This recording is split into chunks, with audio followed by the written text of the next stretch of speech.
I thought your brother might want to get a taste of that before I killed him. Ellie.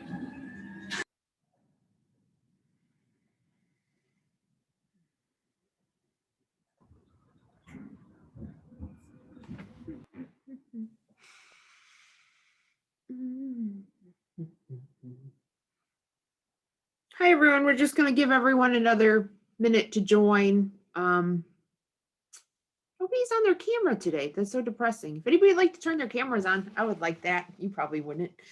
Thanks. I appreciate it. Are you on campus? Yeah, I live on campus. Ah, cool. It's really nice outside if you can see. Feels great. Oh my gosh, I'm actually quite jealous. I haven't seen outside today. So at least I can kind of see it through your picture. So I appreciate it. Thank you. Anybody else feel brave enough to turn their cameras on? Say hello. Hi, Claire. Hi, Emily. I like seeing my students. Hi, Nadia. How are you? Good, how are you? Very good, thank you. Wish I was outside, but I'm not. Yeah. So, what time is it? 11:16. All right, I'm gonna get started because like there's a bunch of them to go through. If you guys want to turn off your cameras, I get it, you can. But I appreciate you at least stepping on so I could see your beautiful shiny faces. So we have a lot to cover today. So first things first is my paperwork. I graded discussion board 3. I did not get to discussion board 4. I was on pain pills last week and the weekend, and you did not want me looking at your papers. I was whoosh, lost in space. So anyway, I'm feeling better now. I got discussion board 3 graded. I will get discussion board graded on Thursday. Promise. Take that to the bank. That's on my first thing on my to-do list for Friday. Babysitter for the baby, do it on Friday. So you will get discussion board graded. I apologize for the delay. Some of you have reached out to me and asked why you got your grades. I'm happy to respond. So if on 3 you have questions, I have the little paper that tells me what your grade was and why I gave it to you. So I'm happy to send that along. So that's update with discussion board. I had a lot of people missing discussion boards, and I don't know why I don't know why that is. I don't know if it's I don't know why that is, because honestly, I talk about it on lecture, I send emails, in your schedule at the back of your syllabus, it pains me. So let's talk about your test from last week, exam 2. So overall, I was very pleased. Of those that took the test, I had 8 students not take the test or take it late. You guys, it hurts me. It makes me ill. I'll get back to that. So I had 9 A's, 23 B's, 2 C's, 1 D, and 8 F's. That's really weird. I curved it 2, so your test is out of 98. The top grade was a 98, so I curved it 2. Now it's out of 98, so 98 out of 98 is 100. Because I looked at the question that was missed, and yep, I took it off. So 23, 9, 10, 11, 12. So if 32 of you, 32 of 40 got A's and B's. 32 out of 40 of you got A's and B's. I'd say that makes me think it was maybe a little too easy, my exam. But I'm happy. You guys did great. If you don't feel like you did great, you can talk to me. But if you're one of those 32 that got an A or B, that's great. If you're on the cusp of a C, I don't know who those people were. I don't know if they're not attending lectures or not watching lectures. I don't know what to say. So 9 A's, 23 B's, 2 C's, 1 D, and 8 F's. That's the test. But I was pretty happy. But the 8 people that didn't take the test or take it on time make me very nervous. So I'm not sure what's going on there. If you're one of those people and you're on this chat or you're watching it later, talk to me. Love to know what's going on. With that said, where is my, so I need to pull up my syllabus here. Hold on. That way I'm not telling you guys wrong information, which would be really awful. So I have, let's look. So today is the 30th. So I have that we're on chapter 9. Nothing due this week. Nothing due this week. Does everybody cool with that? You don't have anything to turn in this week. Next week you will have a discussion board, but not this week. This week you get to just come to lecture and do some reading. So that's awesome. I do want to talk though real briefly about your 2 discussion boards for this module. One of the discussion boards, I didn't even write paper. One of the discussion boards is like a simple kind of research paper like thing where you have to, I don't know, it's pretty straightforward. It's like all your other discussion boards. The last discussion board is different. So what you have to do is for number 6, you have to research a prison in the state of Ohio. And you have to write like sort of 2 or 3 paragraphs, 3 paragraphs about the prison, do your research. I don't care which one. I've been to most of them in Ohio, so I'm pretty familiar. But the difference with that assignment is you don't comment to other students. If you do, and it's written down some type of visual that goes along with your answer. So if you make some type of PowerPoint presentation or pamphlet or something with pictures and you go above and beyond, you can get up to 20 points extra credit. Some of you really need the 20 points extra credit. So to keep that in mind, that is coming up week, whatever week, the 6th discussion board. Let me pull it back up. Closed it, then I opened it. So that's the 25th, that's due. So if you want to get a head start, feel free. So there is more extra credit. I've had people extra credit begging me, which is really ironic because the discussion boards have extra credit, 8 points every single week, but people want more. So there you go. Moving on. Any questions? Anything? I don't have my chat up. I don't even know where there's the chat. So if you have questions, comments, whatever, you can stay on afterwards and ask me. That is FINE by me.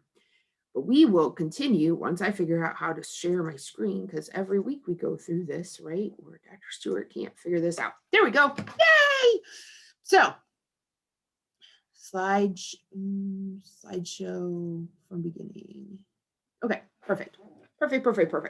So, hi guys. We're going to talk about chapter 9. It's kind of dull in some respects, but what it is very informative because a lot of people don't understand, A, how we're different from other countries, but B, sort of the way courts are set up. A lot of people only deal with like the very, very limited jurisdiction courts that are at the very, very bottom, the ones that do the very trivial matters. Lower level felonies, misdemeanors. Most people are not out killing people and raping people and having to go that direction. So a lot of people just stay in these lower courts and never leave, but they don't know what's beyond that. So today we're going to talk about that and some of the cool parts that we have in the United States that other countries do not have. So I'm going to kind of skip over most of this slide. You should sort of know how our court system is based, and like everything else that we have talked about in this class, it is based on English Parliament, English rule. That's because our settlers that settled in the colonies were mostly from England, and they took sort of what they knew and brought it over with them. So once they come over, there are formal courts that are established, and those become sort of the highest court, and then other states adopted those. And eventually those courts became the legislatures, and they're the ones who could make laws and change laws. Beneath the legislatures were what they called superior courts, and they heard civil cases, they heard criminal cases, they heard everything. And then over time, they did develop a court of appeals, which is something we have, which we will talk about today. It gave people the opportunity to appeal verdicts that they thought were unjust or unfair or were not sort of, as the law intended. One of the most interesting and sort of unique things that we have in the United States is we have a dual court system. So we have courts that are at the state level. So if you violate the state code of the ORC for Ohio, the criminal laws, law that is made, the Constitution for, like say, Ohio or Michigan, you break the laws, within a state, you're going to go through state court, which is completely different than the second part, which is the federal system. So if you violate federal law, you're going to go through the federal court system. So each system has its own set of courts in each state that you will go through depending on what crime you commit and what you violate. And even more so in the United States, you have, state Supreme Court, US Supreme Court, state appeals court, federal appeals court. So you see that that difference. We have different courts that hear different things, and we're going to talk about that today. That's one of the most interesting parts, is that we do have a dual court system in the United States. The other most important, biggest thing, in my opinion, is that we have an adversarial system in the United States. An adversarial system means we have two sides that oppose and argue their own viewpoints. So in the United States, we have a prosecutor, and we have like a plaintiff or a victim, right, on one side, and then we have a defense attorney and the defendant on the other. So both sides are going to argue their case in front of a neutral judge that has no, biases or preconceived notion of the case, doesn't know either people. The defendant or the plaintiff, and can rule on that case. It is very different in other countries, and probably the best place to see this, at least for me, it opened my eyes completely, was the Amanda Knox trial. I don't know if you guys remember Amanda Knox. I think there was a documentary on TV and probably a Lifetime movie. If not, you should look her up. She's an American who was living and studying in Italy, and one of her roommates was killed, and her boyfriend were accused of killing the roommate and were sentenced to 26 years in prison. And what happened is there was a lot of pressure from the United States and other people that she wasn't guilty, and there was really no evidence, and it was very flimsy. And so they went ahead and retried her case years later. I think she was in prison for like 6 years before they retried his case. And that case was televised on TV, and it was very interesting because in Italy they have an inquisitorial system, and a lot of countries have this inquisitorial system. And this inquisitorial system is where you basically have sides, right? You have, they're called different things in different countries, but you have, somebody who's accused versus, a victim of some type. But then you have this judge that gets to ask questions and participate in the trial. So sometimes they play defense attorney and sometimes they play prosecution, and they are not neutral at all. So here you're arguing a case, and depending on the questions maybe the judge asks, he's participating. So you might sort of get a hint on how they might rule, but they are an active part of the case, as opposed to in the United States, where we're very clear that a judge has to be quiet and neutral. They are there to observe and to make sure rules are followed, but they are not there to ask questions or jump in or give their opinion. They are there to dispense justice, and that is it. So that's something that I think is very interesting, because we enjoy that right, to have our side heard, whether we're the accused or we're the victim. And I think that's important because both sides in America get their shot at telling their side of the story. And I think that's important. In other countries, just, they don't do that. The whole point of having a court system is to seek the truth. You are not there to get it right, you're not there to win. Any prosecutor that says they're out to win should be probably fired, because that's not your job. Your job is to get to the truth, whatever that truth might be, so that the right person is punished for the crime or whatever happened. The courts are probably next to the legislature, both at the state level and the federal level, very influential when it comes to policy making, because how they rule affects everything going forward. So, for example, there's been a lot of cases about affirmative action that have come in front of the Supreme Court in maybe the last, 5 years. A lot of them out of Texas, but some other states as well, where college students have argued that, affirmative action has, they would have gotten in if not for affirmative action. And however the Supreme Courts decide those cases, the Supreme Court is the law of the land. What they do becomes policy. So it doesn't matter what's in the law books, what has been written. Once they make a decision on what's right or wrong, that's the rule of the land. You know, it's the rule of the state if it's the state Supreme Court, but it's the rule of the country when the federal court decides on something. And I think that's always really interesting because, you know, depending on who's on the Supreme Court, they have a lot of power on sort of, you know, what they agree to and what they don't, and what they say ends up being the rule of law. So we don't hire judges as legislators, you know, we vote people in to make laws for us. But in a lot of ways, the judges also are making laws. It's just more of a policy. They're making policy by how they decide. Everything that they do affects everybody. And that's all I really want to talk about that. Okay, so we have a dual court system, state and federal. That's an important thing. I would probably know for maybe a future test or something like that. So at the lowest level of the courts, okay, is limited jurisdiction courts. These are going to be your basic run-of-the-mill, I hear every kind of case courts. So when you get in trouble, when you go to court, this is the courthouse that's like always buzzing and busy and people are coming in and out all the time. They just try a whole bunch of cases, just move through.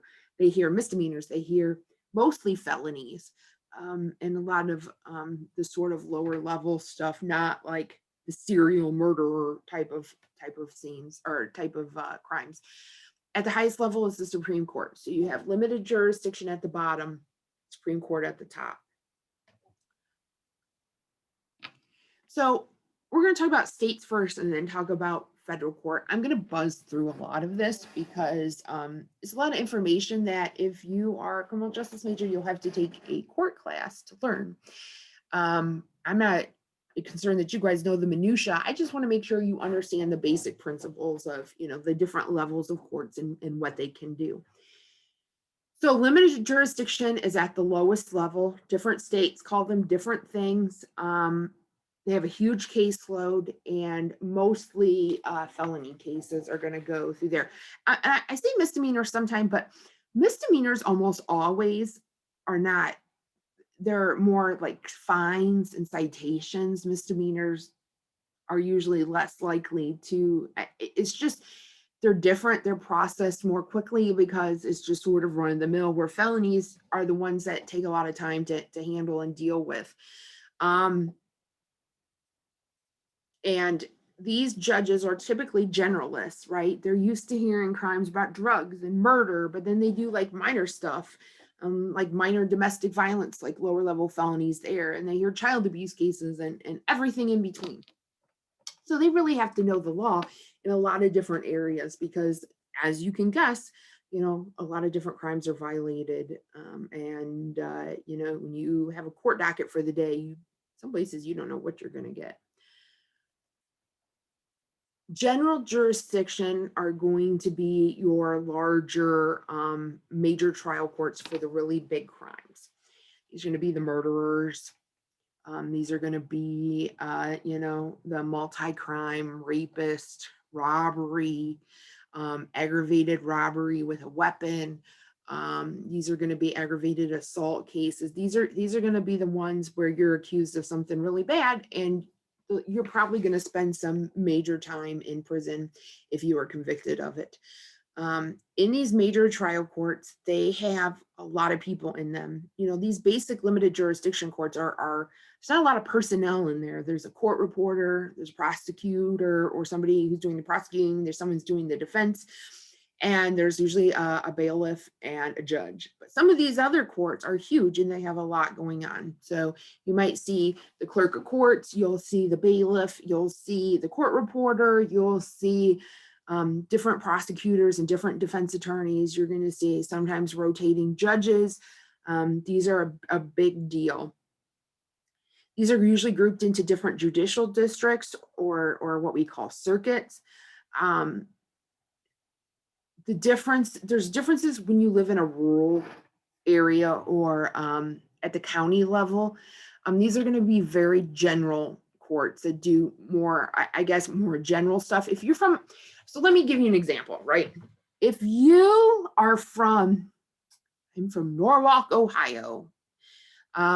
There is one of the safest towns under 25,000 people.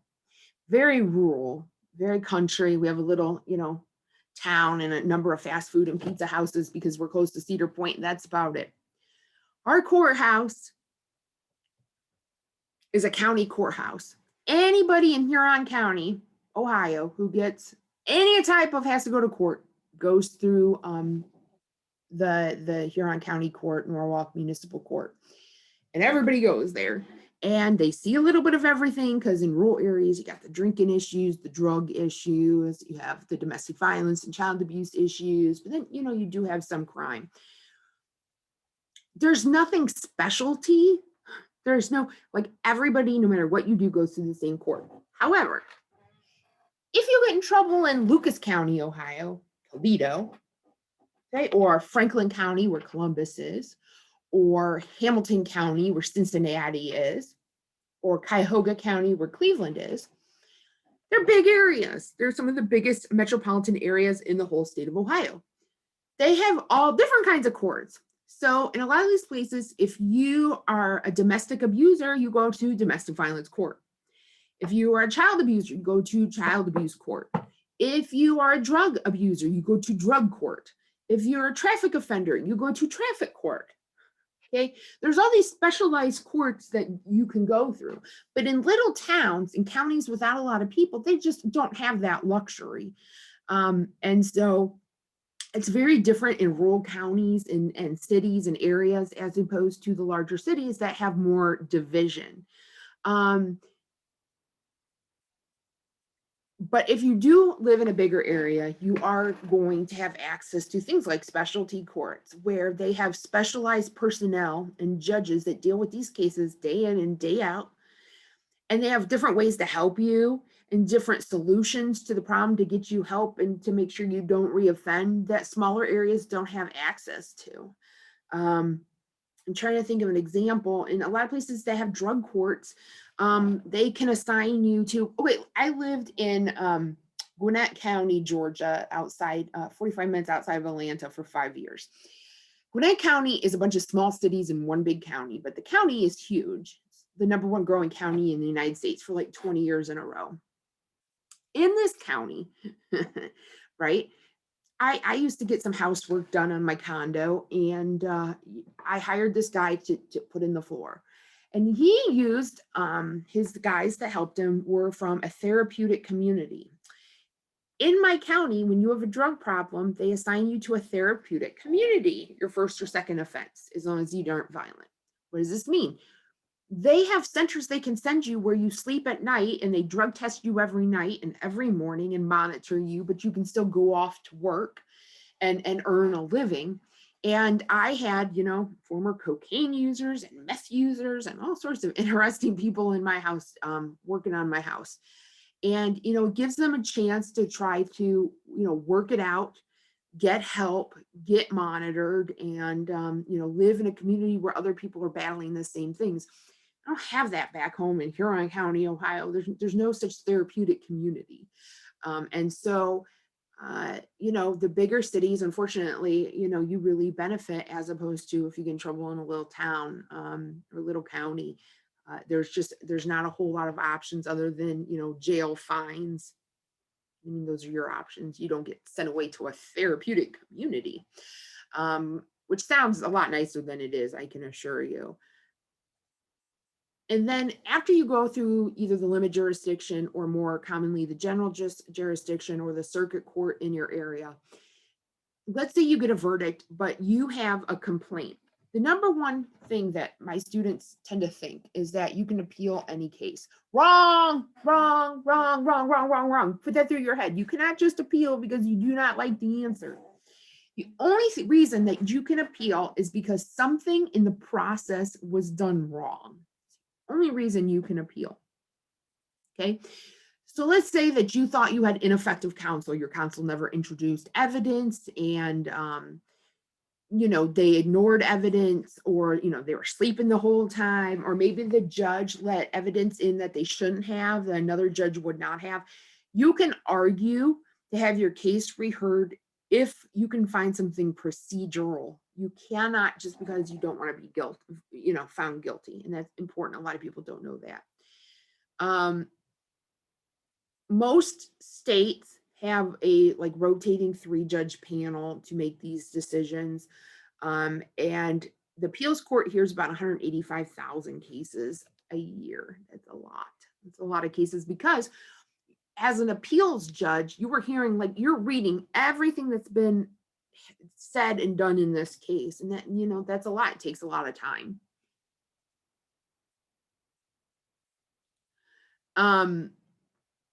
This is usually the end all be all for litigants. So if you appeal and they find, they agree with every court underneath it, a lot of times that's it, you're done. If there is some issue that seems pretty major, and remember, we're at the state level, you might be heard by the Supreme Court, and that's typically the court of the last resort, and that's what the U.S. Supreme Court's called to, court of last resort, which means they are the final decision. If you make it all the way up to the Supreme Court, Ohio Supreme Court, Michigan Supreme Court, Indiana Supreme Court, that's it. Their decision is final, no matter what the decisions were below that. So there's nothing else you can do. Once their decision's done, it's done. Now, they don't have to hear your case. They can decide to leave it at the appellate level, and you're done, or they can take on the case and have one final sort of hearing. And that's how the state courts work. You've got limited jurisdiction at the very bottom. You've got general jurisdiction in circuit courts. Then you've got appellate courts, and then you end at the Supreme Court. And that's pretty much in all the states that thing. Does anybody have any questions about? Oh, I don't even know where my chat is. Sorry if you asked a question. Okay. Nadia, are TV shows legit, like Personal Injury Judge Judy? Let me tell you, yes and no. So these shows are, they're legit, as in it's a real judge in that area that can hear cases, and their decision is their decision. Okay, so they have a decision, and what their decision is legal and binding.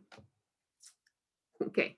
But why do people go on these court shows? You have to be the biggest idiot ever.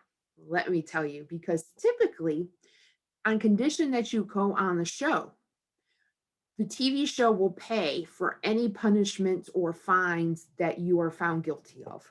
That's why they go on. They'll pay for everything as condition of going on. They'll pay for whatever you are charged with. So most of the time, there's civil cases. You don't hear criminal cases on TV, but they'll pay for paternity tests, or they will, if you're fined for providing faulty work, or you owe people money. A lot of these are civil cases. And then they'll pay that to the other person for coming on the show. So then you get to have your case, and even if you're a loser, you're a winner because you don't have to pay. Isn't that great? Did they answer your question? Yes, hopefully. So it's a true case. Yeah, I was just curious because my auntie always watches it, and I'm like, I wonder if this stuff is real for real. So, It is and it isn't. Obviously, they try to egg these people up and get them all, right. before, just to make it juicier. But at the end of the day, they have nothing to lose, because no matter who's found at fault, they're going to pay the damages or whatever. So, and some people just like to be on TV. They don't care how stupid they look. I always tell people, man, nobody looks good on TV. It's the best way to look like an idiot. Because even when you're on, if they ever ask you to be on the TV news, say no. I've been on it so often. You always come off looking like an idiot. Even if you're talking about the weather, you always look like an idiot. I don't know why that is. I think it's, when they interview people, why don't they pick people that, I don't know, they pick the weirdest people possible. Then I start to get a complex. Am I weird? Is that why they're asking me? So anyway, yes, those court cases are real. Those court shows are real. But, if you did something wrong, then you go on there and you did it wrong, and you no longer have to pay for it. Great. So good question. The U.S. district courts are sort of the workhorses of the federal judiciary. So there are 94 districts, 89 of which are in the United States. The rest are in like Puerto Rico and territories. All states have at least one, but some states have multiple. So states like Texas or California or New York, they each have 4 because they're so huge. But other states, like Delaware, no offense to Delawareans, or Connecticut, I mean, they're really small states, they have 1. How many Ohio has? I don't honestly, I should know the answer to that. I don't. I feel like we've got to have at least 2. But maybe I'm wrong. These judges are nominated by the president and confirmed by the Senate for life or until they retire. So the only way to remove them is basically for them retire or die. Unless they do something really wrong, then they'll be disbarred, and typically you don't see a lot of that.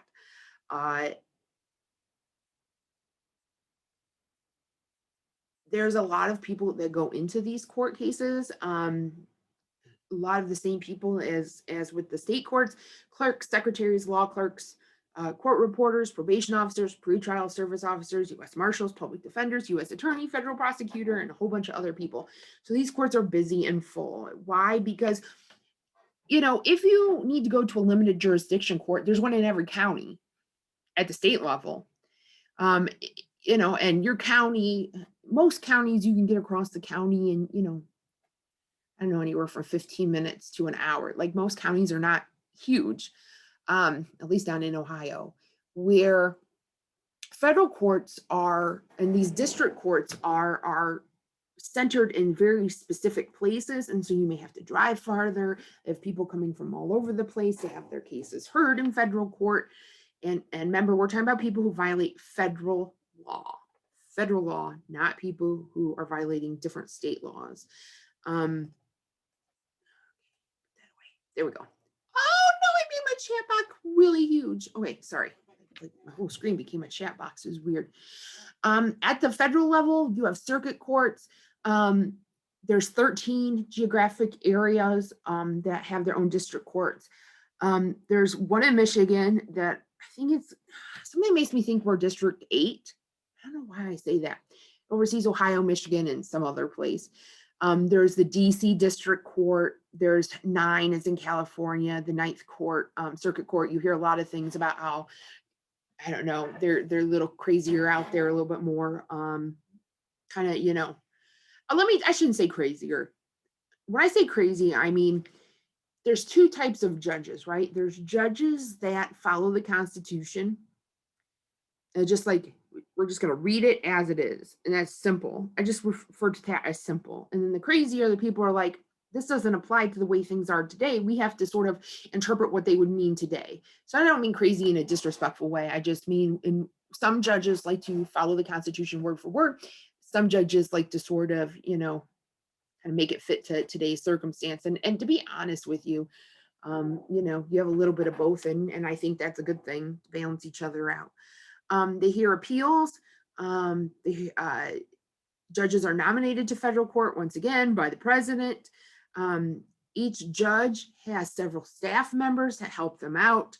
And a lot of times that's it when you make it to the circuit court decision. Most Supreme Court justices come from the circuit courts. So when someone is nominated to fill a vacancy on the Supreme Court, they come from district courts almost always. I don't even know if there's an exception. I'm not a legal scholar. The Supreme Court of the United States, the only picture I could show with all the justices on was this Republican Democrat thing. I don't really care about that. That's not important for this class. I just want you to know what it looks like. Who are the people who are making the laws for the federal government, passing policy, and the biggest deals? Like they are the law of the land. So there's 9 justices on the Supreme Court. John Roberts is the Chief Justice. Okay, and I'm just trying to put here. So Stephen Breyer, he's old. He'll be gone soon. I hate to say that. That's disrespectful, but it's true. Elena Kagan and Sonia Sotomayor were both appointed by Obama. I'm trying to think. John Roberts was by George Bush, I don't know which one, Clarence Thomas, George Bush the second, Alito, I'm not sure, Neil Gorsuch, Brett Kavanaugh, and Amy Coney Barrett are all from Trump. So you've got some newer, younger blood in there. You've got some ones that have been around forever. Is it this huge diverse group? I'm not so sure, probably not. Bader Ginsburg died. That's how Amy Coney Barrett got on the court. So a woman with a woman. Lena Kagan is I know she talks a lot about, I think she's Jewish, she represents the Jewish community. Sonia Sotomayor is a Latina. Clarence Thomas obviously is an African American, but other than that, it is very a white court. And do I see that changing? I sure hope so, because I don't know if that Supreme Court looks like the United States of America. I'm just saying. I mean, as a female, to see only 3 females on there is, disappointing. But that's neither here nor there. Okay, let's get exciting, guys. How do you go through the court process? I'm going to guess most of you have never gotten in trouble. Raise your hand if you've committed a felony. No, I'm just kidding. Please don't. Please don't. There is a way you move through the system. Everybody moves through the system pretty much the same way, even though how they get there is different.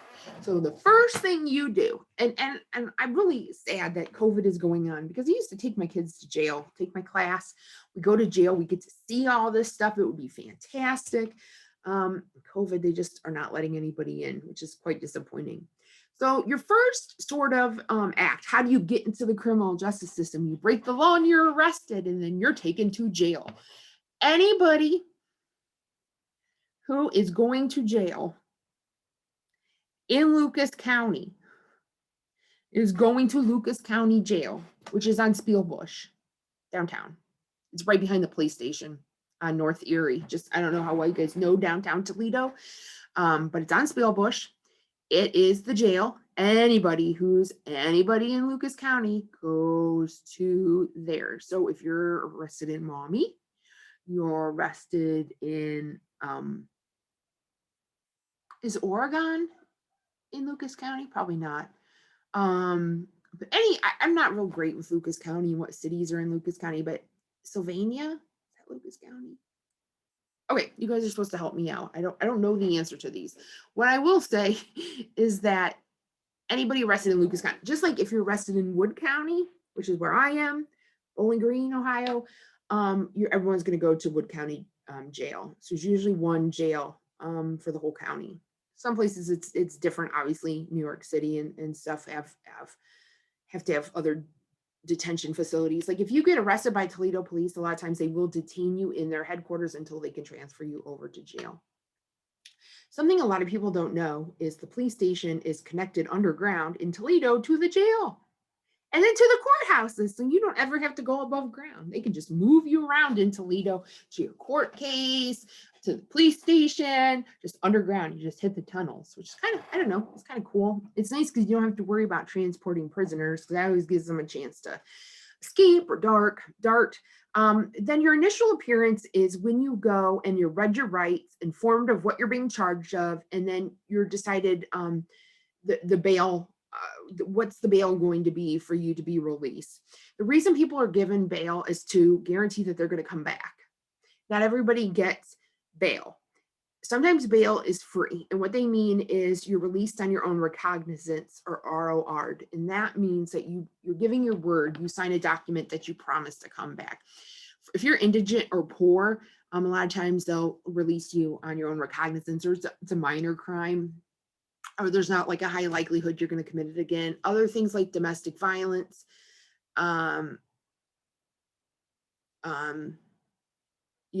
they've got set bails that are, if you commit this crime, you're definitely getting this bail, and they're just kind of standard. Then you go to your preliminary. So your initial appearance is usually within 24 hours, unless it's on a weekend, then you wait till Monday. Then you'll have your preliminary hearing to determine what's going on. Is there enough evidence to have a trial? So in some states, it's a judge who makes that decision. And then in about half the states, they have a grand jury. And the grand jury is a bunch of people who get together. They hear sort of a few things that the police have or that the prosecutor has against the defendant. And they make this, usually you just give them sort of your best evidence, like just a piece or two, mini trial. And the grand jury says, yes, you have enough evidence to move forward to trial, or like, this is not enough, you're gonna have to find more. The prosecutor usually does what the grand jury or the judge says. So if the grand jury says, you know, go forward, then they usually do. They say, look, there's not enough evidence, then, you know, the person's let go until there is more evidence. Then you are, once there is determined that you have enough evidence to move forward, then you are officially and formally charged and accused, and you enter a plea. Can anybody tell me, what are your 3 options? What are the 3 things you can plead? Anybody? Somebody type it, say it. If you are saying I am, what are your 3 options? I'm going to stare all of your pictures and names down until someone answers. Guilty, yes. Not guilty, yes. And no contest. I'm going to guess that's what you meant. Or nolo contendere. Yes, so you can say, yep, I did it. Then, you know, buck stops there and you're taken away. You can say you're not guilty, you're going to have a trial. Or you can say no contest. No contest is like this.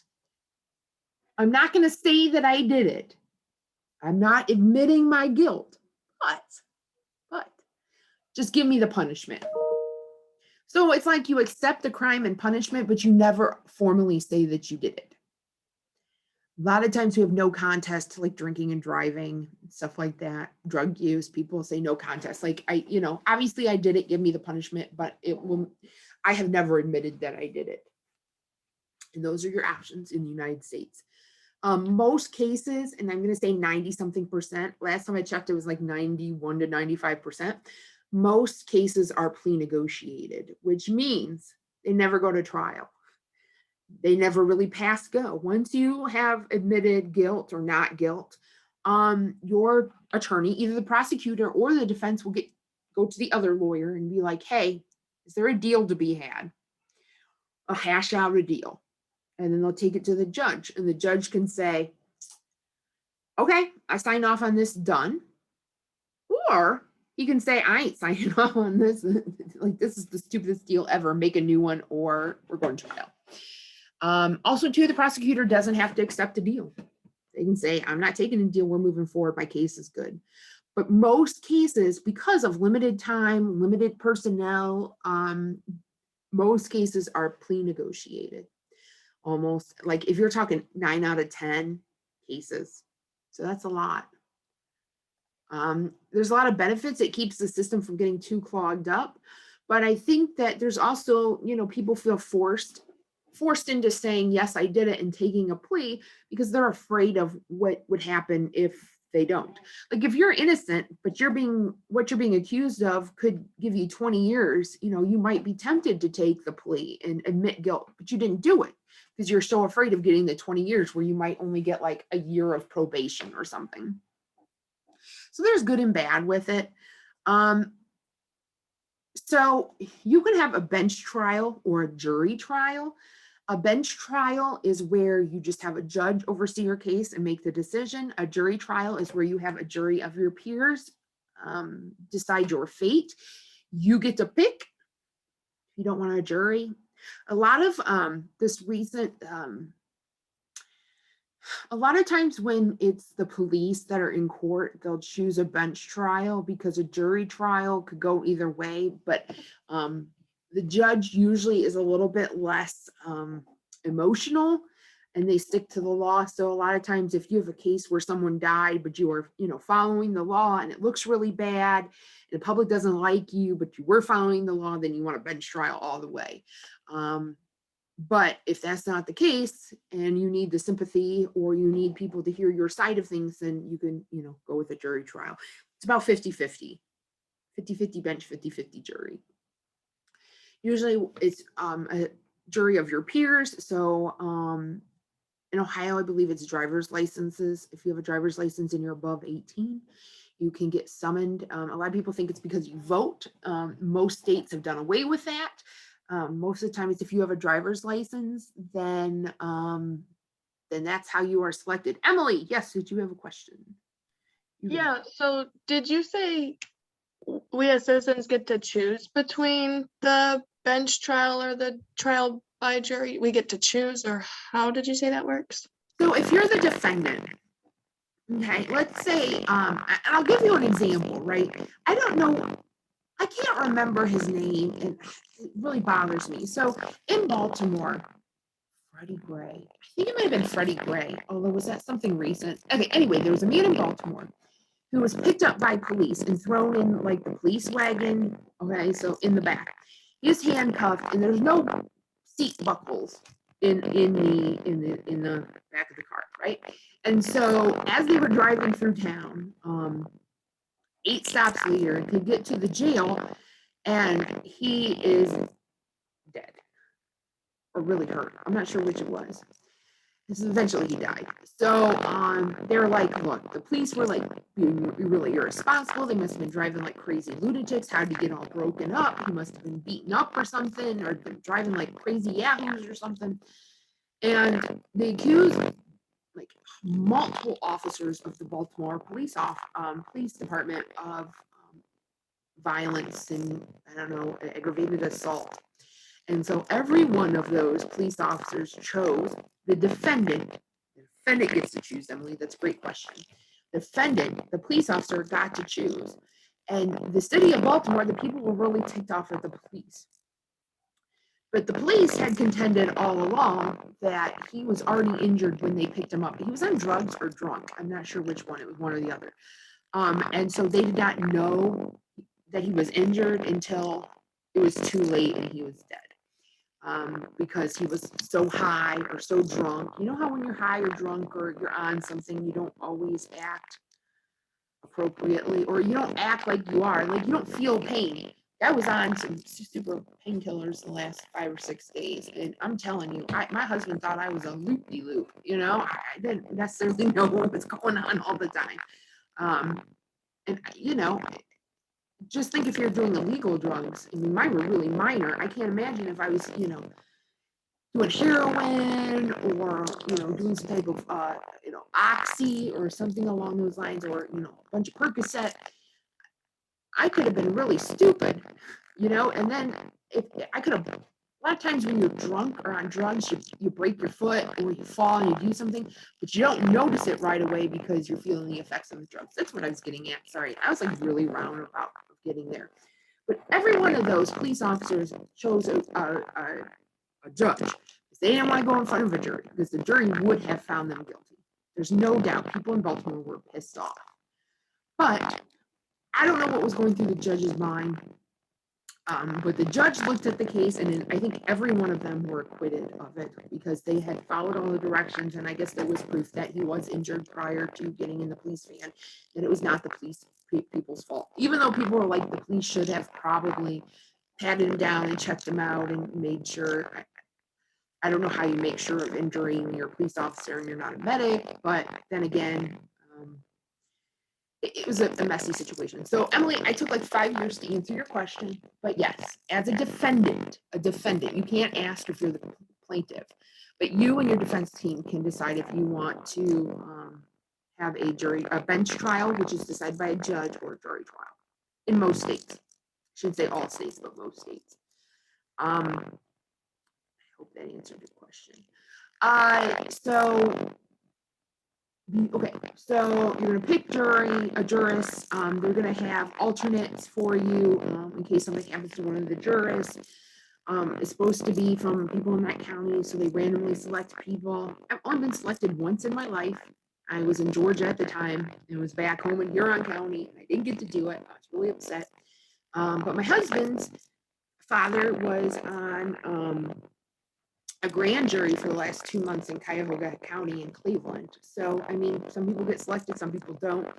You can get selected to local court. You could get selected to like the district court in Toledo.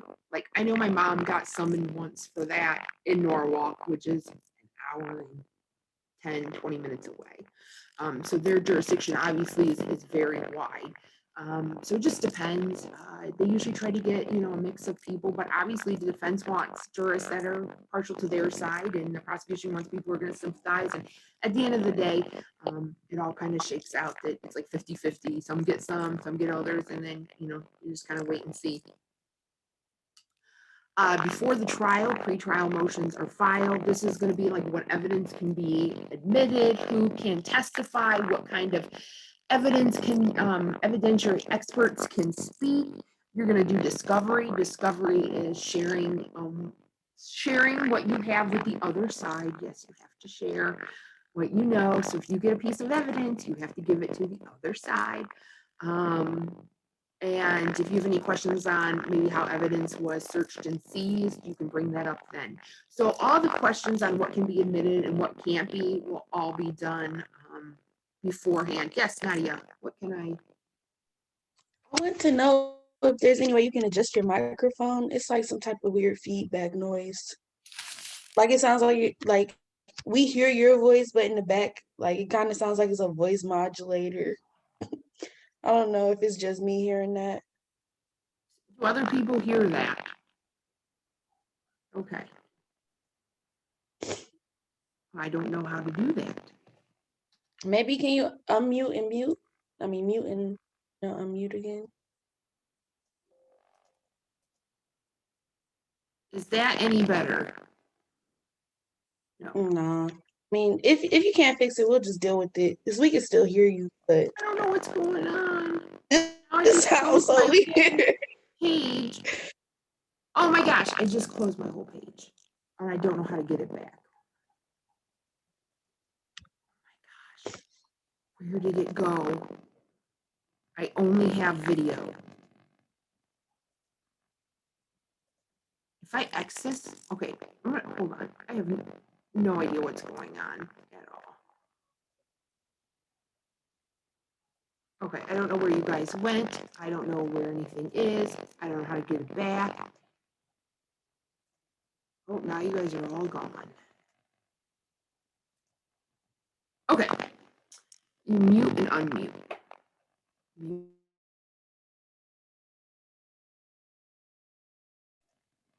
Hold on. I think it has something to do with my speaker.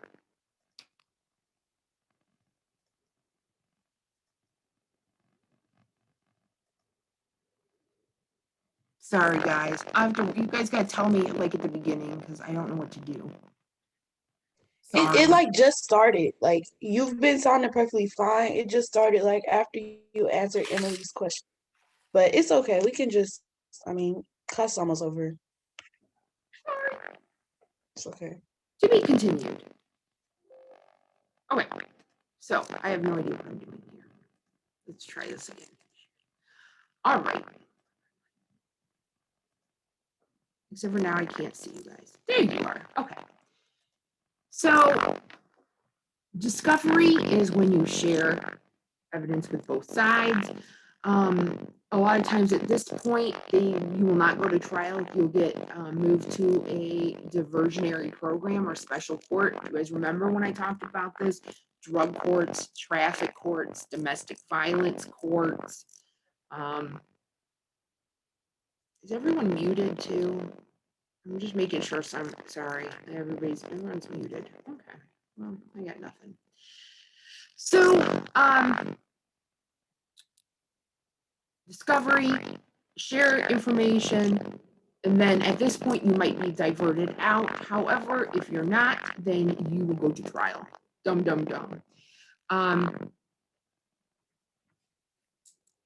You have a right to a speedy trial, and you may ask Dr. Stewart, what is a speedy trial? Let me tell you. The Speedy Trial Act of 1974 says federal prosecutors have 100 days from time of arrest to take you to court.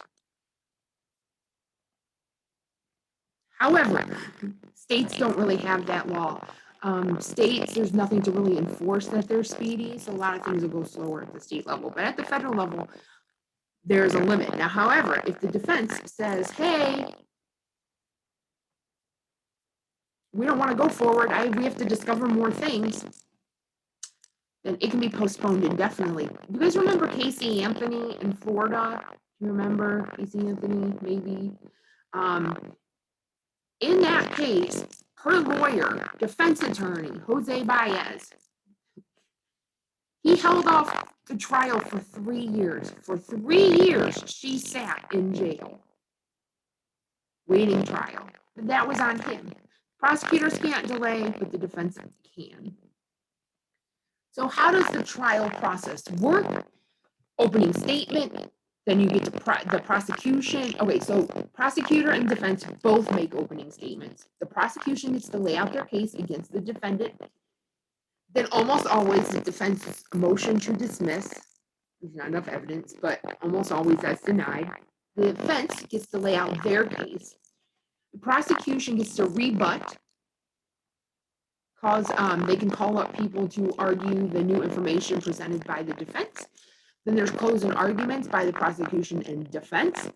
And then the jury is told what they're allowed to consider, what they're not, and basically how to deliberate. Then they will deliberate until they become a verdict.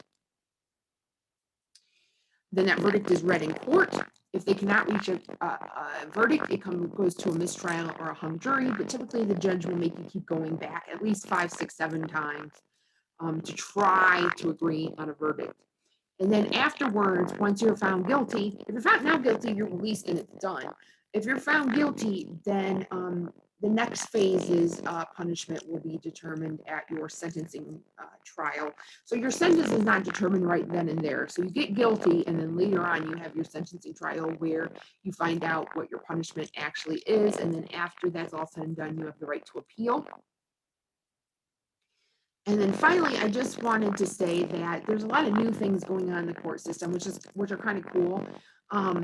One thing is electronic filing. So all court documents used to be hard copy papers, which is just, inefficient. If you can't see, I'm writing an article. I like hard copy because I'm elderly and that's how I work.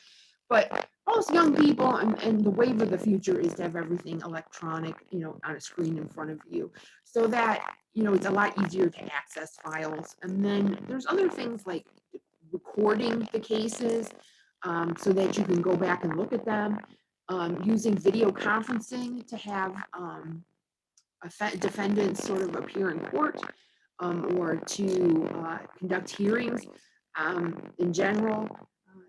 Using tablets and apps to present evidence, annotation monitors, and then evidence cameras. So we have all this sort of cool stuff. Also, too, the role of educational institutions. Nadia, am I still sounding weird and wacky? Yes. I'm sorry. Anyway, so we at UT have our own courthouse. It's in the bottom of the Health and Human Services building. It's called the McQuaid Courtroom. Why is this cool? Because if you're in the paralegal program, you get to have classes in the courtroom. A couple times a year, actual court trials are heard in that courtroom that's on campus. And under normal circumstances, I used to get to take my students down there and have a little mock trial put on to sort of see where everyone sits and what everyone does and how cases are heard and sort of what's available. And a lot of educational institutions are actually doing this, having mock courtrooms and teaching people sort of what they look like, because TV is not real, people. They really don't look like they look on TV. And I've never been in a courtroom that looks anything like anything I've seen on TV. Fact. So, that's kind of cool. I am so sorry about the hearing issues. Hopefully for next week, they will be fixed. Is there anything that anybody has, any questions, concerns, comments, problems, anything at all? What can I do? Well, shit, I'm done early. So anyway, this week you have nothing due. Next week you have a discussion board. I'll just end here. We'll try to fix it next week. I'm sorry. If you have questions, stick around. If not, see you later. Discussion board 4 graded Thursday. Bye-bye. Bye-bye. Bye. Thank you. I have a really quick question about grading. Yep. Nothing's weighted super weird, right? Like if we just go off of the numbers on the syllabus, like we can add up our actual grade, right? Yes, it's just points. The only time that's not gonna be true is obviously, if, so, like this test was supposed to be out of 100 points and I ended up curving it, so now it's only worth 98 points. That's the only, Okay. and I didn't curve the first test. So that would be the only thing that changed. But otherwise, no. And then obviously if you get extra credit, if you get above that grade, then that's just points Okay, deleted in. okay. Yeah, when classes do like weights, I have a hard time figuring out my grade if they don't do it. Hold on, I'm gonna in stop Blackboard.